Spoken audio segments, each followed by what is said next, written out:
ರೀತಿಯ ಸಹಾಯ ಸಹಕಾರವನ್ನು ಮಾಡ್ತಾ ಇದ್ದಾರೆ. ಇವತ್ತು 2-3 ದಿವಸಗಳಿಂದ ಎಲ್ಲ ನಮ್ಮ ಮಹಿಳಾ ಸಂಘದವರು ಮತ್ತು ಆಸುಪಾಸಿನ ದೈವಸ್ಥಾನದ ಎಲ್ಲ ಮಹಿಳೆಯರು ಕೂಡ ಈ ಒಂದು ಜೀರ್ಣ ಬ್ರಹ್ಮ ಕಲಸದ ಈ ಕಾರ್ಯಕ್ರಮದಲ್ಲಿ ಇಲ್ಲಿ ಆಗಿರ್ತಕ್ಕಂಥ ಎಲ್ಲ ಕೆಲಸಗಳಲ್ಲಿ ಕೂಡ ಬಹಳಷ್ಟು ದೊಡ್ಡ ಪ್ರಮಾಣದಲ್ಲಿ ಸೇವೆಯನ್ನು ಸಲ್ಲಿಸಿದ್ದಾರೆ. ನಿನ್ನೆಲ್ಲ ನಮ್ಮ ಇಲ್ಲಿ ಗಣೇಶ ಮಂದಿರದ ಗೌರಿ ಗಣೇಶ ಮಂದಿರದವರು ನಮ್ಮ ಆಸುಪಾಸಿನ ನಮ್ಮದೇ ಈ ಕ್ಷೇತ್ರಕ್ಕೆ ಒಳಪಟ್ಟಂತ ನಮ್ಮ ಮಹಿಳಾ ಮಂಡಲದವರೆಲ್ಲ ಸೇರಿ ಸಮಿತಿಯ ಪದಾಧಿಕಾರಿಗಳು ಈ ವೇಳೆ ಹಾಜರಿದ್ದರು. ಬ್ರಹ್ಮಕಲಶೋತ್ಸವದ ನಿಮಿತ್ತ ಹಸಿರುವಾಣಿ ಹೊರೆಕಾಣಿಕೆ ಮೆರವಣಿಗೆ ಗುರುವಾರ ಕುತ್ತಾರು ಶ್ರೀ ರಾಜರಾಜೇಶ್ವರಿ ದೇವಸ್ಥಾನದ ವಠಾರದಿಂದ ಹೊರಡಲಿದೆ ಎಂದವರು ತಿಳಿಸಿದರು.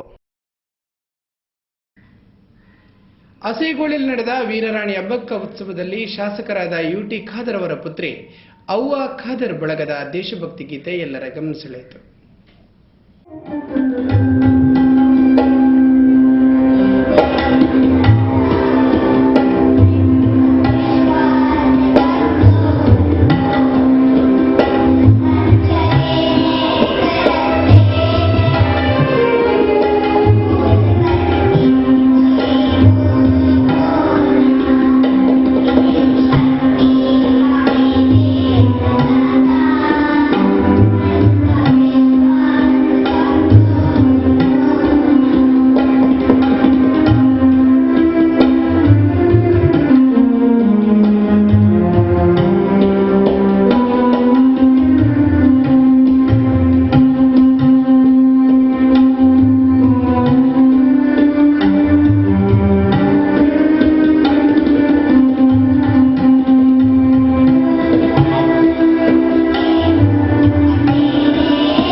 ಇಲ್ಲಿಗೆ ಇಂದಿನ ನಮ್ಮನಾಡು ವಾರ್ತೆಗಳು ಮುಕ್ತಾಯವಾಯಿತು. ವಿಶೇಷ ವರದಿಗಳೊಂದಿಗೆ ಮುಂದಿನ ವಾರ್ತೆಗಳನ್ನೇ ಮತ್ತೆ ಭೇಟಿಯಾಗೋಣ. ವಂದನೆಗಳು.